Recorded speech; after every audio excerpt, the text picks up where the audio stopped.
आजच्या व्हिडिओमध्ये आपल्याला मूल्यमापनाची किंवा संशोधनाची साधने कोणती आणि ती कशी वापरावीत, त्याचं वर्गीकरण कसं केलं जातं याबद्दलची माहिती आपण आजच्या व्हिडिओमध्ये अभ्यासणार आहोत।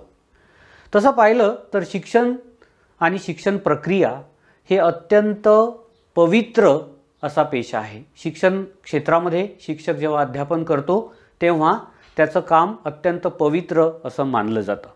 म्हणून विद्यार्थी हे शिक्षकाचं नेहमी दैवत आहे असं आपण म्हणतो। जर विद्यार्थी आपला दैवत आहे किंवा संशोधन करताना संशोधकाकडे जे ज्ञादर्श असतो ते त्याच्या संशोधनाचा गाभा असतो।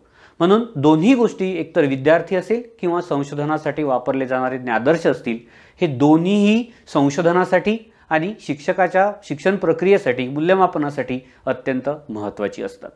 मग आता हे जे विद्यार्थी आहेत, ज्याचे जिवंत विद्यार्थी आपल्या समोर आहेत, ज्यांचं आपल्याला मूल्यमापन करायचं आहे, का